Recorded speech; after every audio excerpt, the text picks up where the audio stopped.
He pressed me against the desk, breath hot against my ear. "Still pretending you don't want this?" he whispered. I should have pushed him away. He was the man I swore to destroy, the one who ruined everything I loved. But when his hand slid under my shirt and his voice dropped low, I forgot every plan, every lie, every reason I'd come back. Because in that moment, the only thing more dangerous than his touch was how much I still wanted him. His lips brushed my neck, slow, deliberate, the same way he used to before lying. It had been 3 years since I last saw him. 3 years since he betrayed me for power, money, and a contract with my father's company. Now I was back, not as the boy he left broken, but as the man sitting across the boardroom table, pretending this was just business. But when the meeting ended and the lights dimmed, he stayed. "Still playing dangerous games, aren't you?" he murmured, fingers grazing my tie. I laughed, low, bitter. "You taught me well." His eyes darkened. The next second, my back hit the desk. Paper scattered. His mouth claimed mine in a kiss that tasted like war and regret, and even as I kissed him back, I reminded myself why I was here. To ruin him the same way he once ruined me. But when his hand slipped down my spine and his voice broke against my skin, I realized. Revenge was going to be harder than I thought. He looked untouchable in that black suit, the kind of man who could destroy a company with a single phone call. But I wasn't that naive boy anymore. I'd built my own empire. I could destroy him too. "Let's work together," he said, voice smooth, confident, like we hadn't once shared the same bed, the same heartbeat. "Sure," I replied, smiling just enough to hide the hatred behind it. "Business first. Everything else stays buried." But that night, buried things started to crawl back. He texted me after midnight, "You still think of me?" I didn't reply. At least, not until I heard the knock on my hotel door. He stood there, tie loose, eyes burning. "Tell me you don't want this," he said, voice shaking slightly. I should have said no. I should have pushed him away. Instead, I let him push me against the wall. His breath was hot against my ear. "This doesn't mean forgiveness," I whispered. He smirked, mouth brushing my jaw. "Then let's make it mean something else." And for a few dangerous seconds, I forgot all about revenge. I kept my poker face at work. Meetings. Calls. Smiles that felt like armor. But every decision I made had a purpose, little cuts, invisible at first, a misplaced file, a delayed signature, a rumor seated in the right inbox. Haruto noticed every time, and smiled like a man who enjoyed the game. "You're efficient," he said once, watching me sign a contract. "Too efficient." "Efficiency wins," I answered. Inside, I catalogued his reactions, what made him pause, what made him bruise. I'd learned to read him better than anyone. Revenge wasn't about one big blow, it was a slow unraveling. That week I planted the first trap, a confidential report routed through someone loyal to him, but laced with a clause that would make the board question one of his subsidiaries. Small, plausible, devastating if it spread. I watched the ripple begin. At dinner, he was all controlled warmth. Later, alone in the elevator, he cornered me. His hand found the small of my back, a possession gesture he liked. "You're dangerous," he murmured. "Only for the right reasons," I said, breath steady. He smiled, and for a second the old wound pulsed, memory of what he did, and why I couldn't forgive. Then his thumb traced my jaw, softer than the plan I'd made, and the line between mission and want blurred again. My phone buzzed, evidence delivered, the first domino tipped. I slipped it into my pocket, tasted the mix of victory and something far more complicated. The news broke on Monday morning.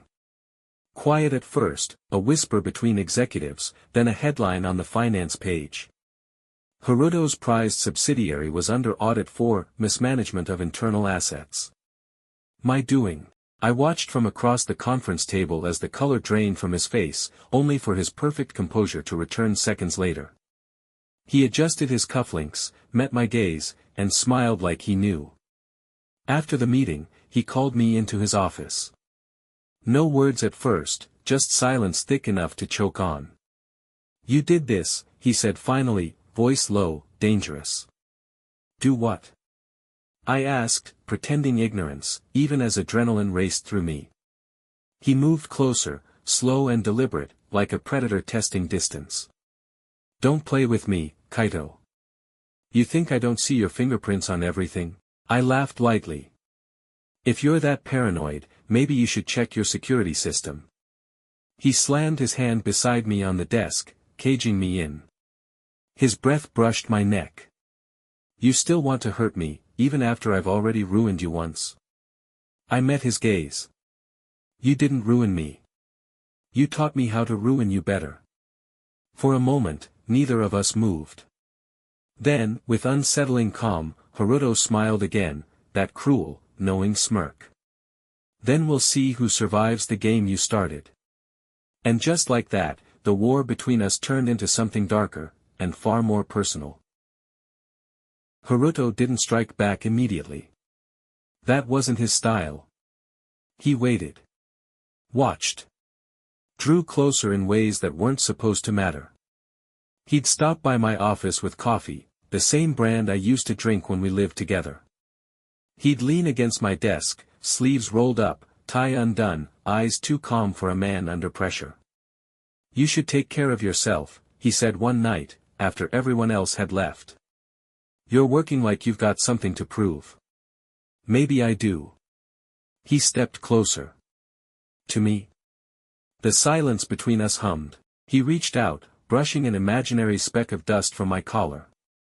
His fingers lingered a second too long. I didn't move away. "You think you can get under my skin again?" I asked quietly. His voice dropped, low, rough. "Who said I ever left?" For a moment, all the plotting, the cold anger, the careful distance I'd built, it all blurred. His scent, his heat, the memory of his lips, it all came rushing back like a cruel déjà vu. I should have walked out. Instead, I let him kiss me. It wasn't soft. It wasn't gentle.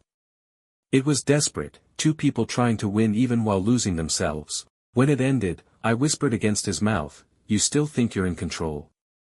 He smirked, thumb tracing my jaw. "No. But I think you still want to be mine." And that was the most dangerous truth of all. The next morning, he was gone. No message. No trace. Just the faint smell of his cologne on the pillow beside me, rich, cold, and hauntingly familiar. For a man like Haruto, silence was never random. It was a signal. Something was moving. By noon, the rumor had spread, someone from my division had leaked internal data to the board. The same clause I'd planted against him was now being traced, back to me. Clever. Too clever. I knew then what last night was. Not reconciliation. Not weakness. A distraction. He'd kissed me to blind me, to buy himself time to twist the knife. That night, I found him on the rooftop terrace of the company building. The city stretched behind him, lights like fire scattered across the dark. He turned when he heard me. "Kaito," he said softly, like we were still lovers and not enemies circling each other's throats. "You used me," I said. He smiled faintly. "You were already planning to use me. I just played my turn better." I stepped closer, close enough to feel the heat of his breath. "You think this ends with one move?" He leaned in, voice like silk. "No. It ends when one of us finally admits we still care." For a second, the war cracked open, and underneath, something far more dangerous was still alive. The annual gala was supposed to be elegant, champagne, silk gowns, polite smiles that hid sharp intentions. But when Haruto walked in, everything else blurred. He looked untouchable. Black suit, silver tie, that quiet authority that made people part when he moved. Everyone else saw a powerful CEO. I saw the man who'd kissed me, then betrayed me before sunrise. He found me near the balcony, glass of wine in hand, pretending composure.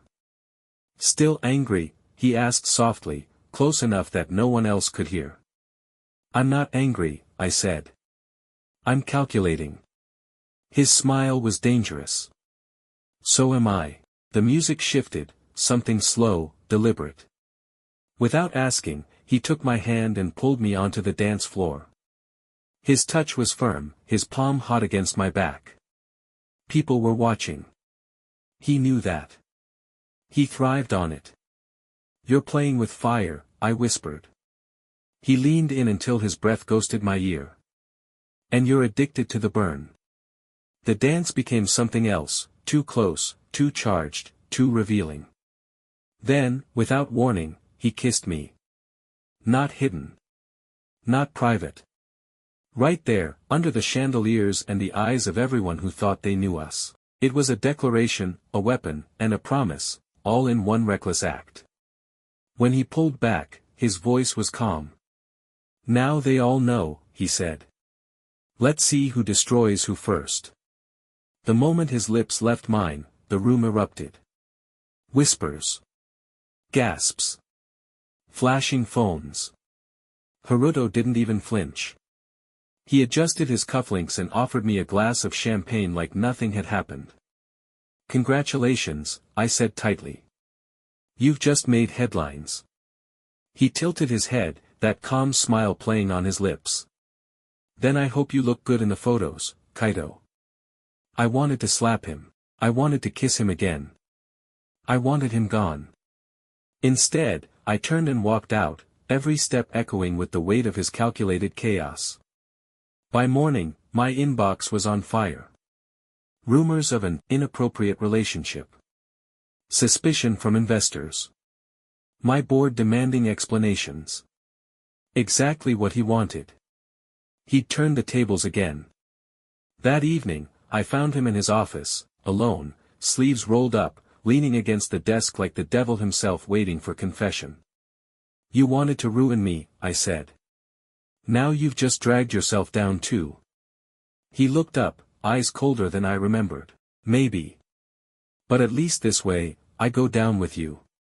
For a second, something cracked beneath his tone, not arrogance, not pride, pain. Real, raw, buried deep. And before I could stop myself, I asked the one question I shouldn't have, why are you doing this? He stood, crossed the space between us, and whispered against my jaw. Because it's the only way to keep you close. For days, I couldn't get his words out of my head. The only way to keep you close. It didn't sound like a threat. It sounded like a confession. I started digging, not into company records this time, but into him. Old emails, bank trails, the projects he'd abandoned right after we broke up. And buried between encrypted files, I found something that made my stomach twist. A hidden fund. Not offshore. Not illegal. A charity. In my name. The transactions dated back to the year he'd betrayed me. Every deal he'd made after that, he'd been quietly protecting my career. The whole rivalry, the chaos, wasn't revenge. It was how he'd kept me safe from the same board that had planned to destroy me years ago. When I confronted him, he didn't deny it. He just leaned back in his chair and said, "You never would have stayed if I told you the truth." I stared at him, heart pounding. So you made me your enemy instead? He smiled sadly. It's easier to hate me than to lose me. The office felt too small for both of us, his honesty hung heavier than any secret. And before I could stop it, my voice cracked.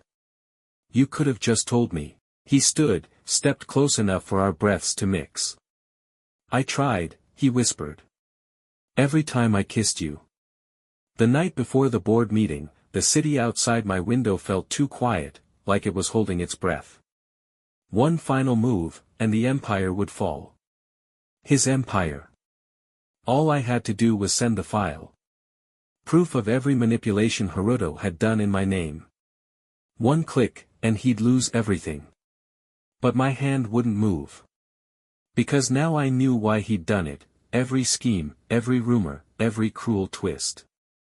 He'd been shielding me, taking the blows that were meant for me, turning himself into the villain I could hate, so I'd never know how much I owed him. The door clicked open behind me. "I figured you'd be here," Haruto said quietly. He didn't look like the untouchable CEO tonight, just a man who'd run out of armor. "I could end you," I said. He stepped closer, voice calm. "Then do it. If that's what makes you free." I met his eyes, those cold, familiar eyes that had once made me believe in everything and nothing at once. "I don't want to be free," I whispered. "Not if it means losing you again." His breath caught. Then his hand found mine, guiding it away from the laptop. "Then let's lose everything else," he murmured, "and start over." The file remained unsent. The empire burned anyway. But when the smoke cleared, he was still there, looking at me like I was the only thing he'd ever planned to keep.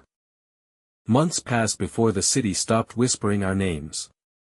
The companies we built were gone, picked apart by vultures and shareholders. But strangely, the silence that followed didn't feel like loss. It felt like peace.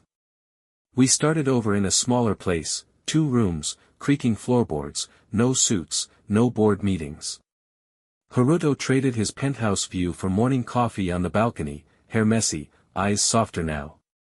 One morning, he caught me staring. "What?" he asked, smirking. "Still plotting my downfall?" I leaned against the railing. "You make it hard. There's not much left to destroy." He laughed quietly, the sound real this time. Then his expression changed, gentler, serious. "You were always the only thing I couldn't control, Kaito." I walked to him, fingertips brushing his jaw. "And you were the only thing I never wanted to win against." For a while, we didn't say anything else. Just the quiet between us, the wind, and the faint scent of rain. When he kissed me, it wasn't desperate like before. It was slow. Honest. We'd both burned everything to the ground, our careers, our pride, our masks. But somehow, from the ashes, we'd built something new. Not revenge. Not power. Just us. And for the first time in years, that was enough.